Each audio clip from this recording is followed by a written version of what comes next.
दोस्तों, आज की सबसे पहली और बड़ी खबर। झारखंड के पाकुड़ में भीषण सड़क हादसा, 17 लोगों की मौत। झारखंड के पाकुड़ में बुधवार सुबह भीषण सड़क हादसे में 17 लोगों की मौत हो गई। बताया जा रहा है कि साहिबगंज के बरहरवा से दुमका जा रही बस लिट्टीपाड़ा अमड़ापाड़ा रोड पर पडेर कोला के समीप गैस सिलेंडर से लदे ट्रक से टकरा गई। बस में कुल 55 से अधिक लोग सवार थे। इनमें लगभग 31 लोग जख्मी बताए जा रहे हैं। खबरों को माने तो 1600 बरामद किए गए हैं। इनमें 14 की पहचान हो चुकी है। एक व्यक्ति की मौत हॉस्पिटल में उपचार के दौरान हो गई। हादसे का कारण घने कोहरे को माना जा रहा है। बताया जा रहा है कि बस और ट्रक में इतनी जोरदार टक्कर थी कि दोनों ही गाड़ियों के पर खच्चे उड़ गए। कई लोग झटके के साथ बस के बाहर गिर गए और कई अंदर ही फंसे रहे। हादसे के बाद गैस कटर की मदद से लोगों को बाहर निकाला गया। दोस्तों, बड़ी खबर है। पाकुड़ में हुए सड़क हादसे को लेकर मुख्यमंत्री श्री हेमंत सोरेन ने जताया गहरा दुख। झारखंड के मुख्यमंत्री श्री हेमंत सोरेन ने पाकुड़ में हुए भीषण सड़क हादसे को लेकर गहरा दुख व्यक्त किया है। मुख्यमंत्री ने पाकुड़ के जिला प्रशासन को घायलों को समुचित इलाज उपलब्ध कराने का निर्देश दिया है। उन्होंने ट्वीट करके कहा, पाकुड़ से लिट्टीपाड़ा अमड़ापाड़ा सड़क दुर्घटना की हृदय विदारक खबर से मन अत्यंत व्यथित है। परमात्मा दिवंगत आत्माओं को शांति प्रदान कर शोक संतप्त परिवारों को दुख की घड़ी सहन करने की शक्ति दे। उन्होंने कहा कि जिला प्रशासन को घायलों को समुचित इलाज प्रदान करने हेतु उचित निर्देश दिए गए हैं। बड़ी खबर है। झारखंड के सरकारी विद्यालयों के छात्रों को लैपटॉप देगी सरकार।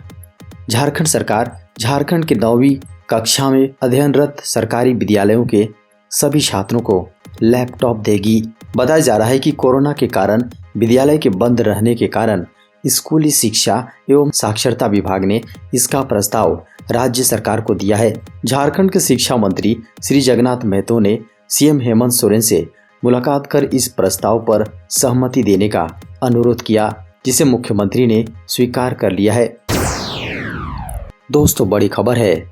झारखंड में पिछले 24 घंटे में 2600 से अधिक लोग कोरोना पॉजिटिव।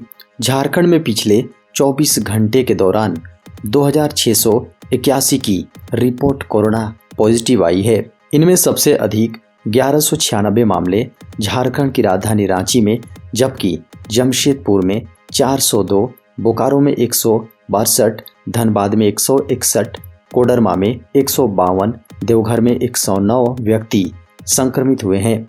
झारखंड के बाकी शहरों में संक्रमित होने वालों की संख्या भी बढ़ी है। बता दें कि झारखंड में अभी सक्रिय मरीजों की संख्या बढ़कर 5218 हो गई है। झारखंड में कोरोना पॉजिटिव होने वालों की बढ़ती संख्या की औसत दर राष्ट्रीय औसत 0.06% से 5 गुना अधिक है। दोस्तों, बड़ी खबर है।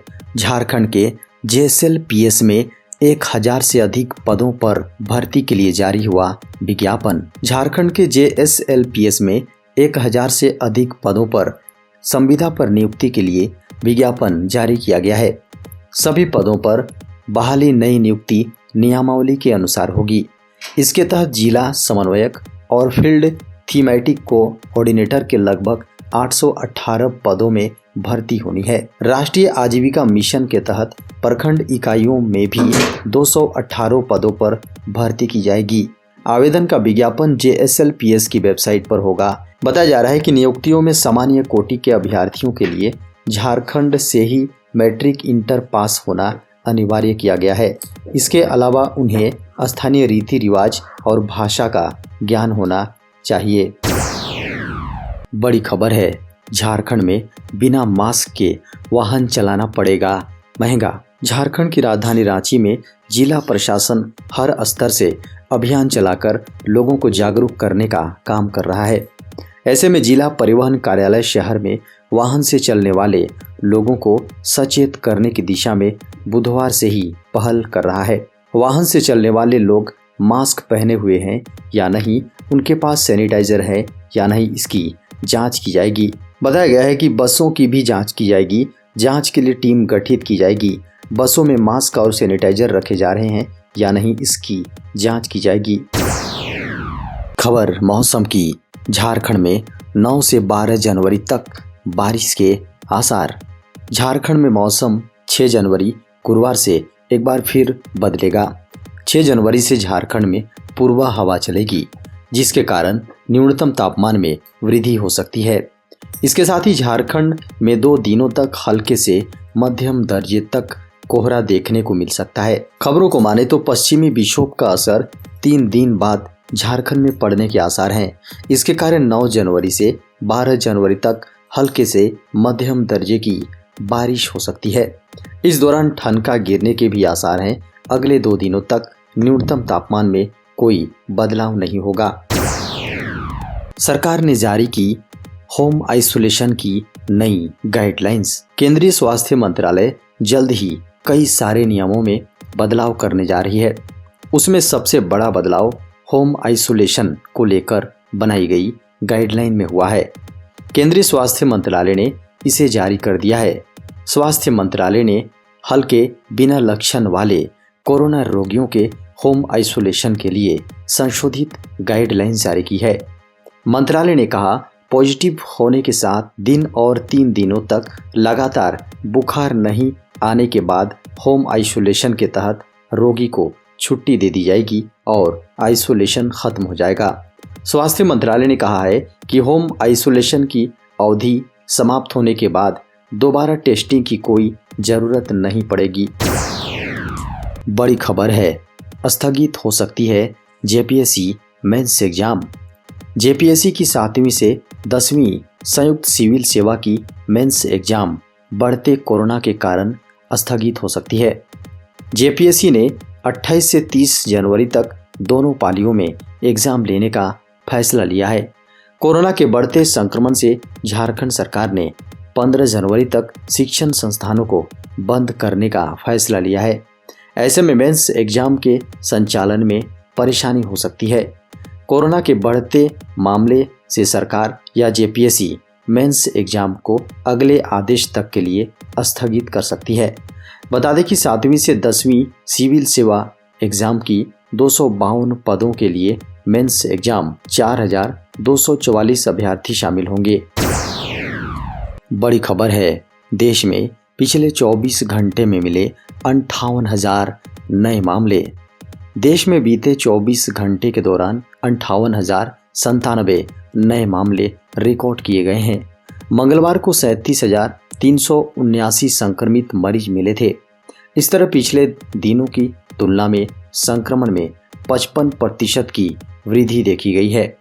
देश में 26 दिसंबर को लगभग 6,531 मामले दर्ज किए गए थे, यानी 10 दिन में नए मामलों में 790% की बढ़ोतरी दर्ज की गई है।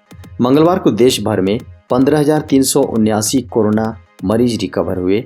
ठीक होने वाले मरीजों की संख्या 3.43 करोड़ से अधिक हो गई है। बीते दिन 534 संक्रमितों की मौत हुई है। कोरोना से मरने वालों का आंकड़ा 4.82 लाख को पार कर गया है। बता दें कि अभी भी 2.14 लाख से अधिक संक्रमितों का उपचार जारी है। सीबीएसई बोर्ड ने भ्रामक खबरों को लेकर जारी की एडवाइजरी। सीबीएसई बोर्ड ने सीबीएसई टर्म 2 बोर्ड एग्जाम 2022 की तारीखें अभी जारी नहीं की हैं।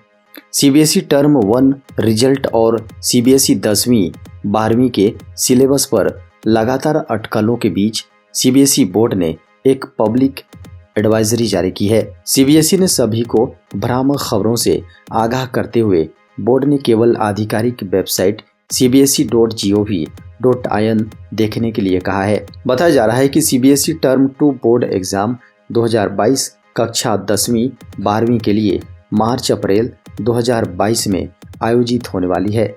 कक्षा 10-12 के पाठ्यक्रम, एग्जाम तिथियों और परिणाम से संबंधित ऑनलाइन प्रसारित होने वाली फर्जी सूचनाओं पर चिंता व्यक्त करते हुए सीबीएसई ने कहा है कि केवल गुमराह करने के लिए ये सूचनाएं प्रसारित की जा रही हैं। सीबीएसई ने आधिकारिक नोटिस में लिखा है यह देखा गया है कि कुछ ऑनलाइन मीडिया प्लेटफॉर्म 10वीं और 12वीं कक्षा की board exam term 2 board exam में प्रमुख परीक्षा पैटर्न परिवर्तन के बारे में ब्रेकिंग न्यूज जैसे भावों का उपयोग करके गलत जानकारी प्रसारित कर भ्रमित कर रहे हैं। देश में अब तक 1 करोड़ से अधिक बच्चों को लगा कोरोना का वैक्सीन। देश में 3 जनवरी से 15 से 18 वर्ष के बच्चों को कोरोना वैक्सीन लगाई जा रही है। अब तक 1 करोड़ से अधिक बच्चों को कोरोना वैक्सीन लगा दी गई है। वैक्सीनेशन और रजिस्ट्रेशन की संख्या तेजी से बढ़ रही है।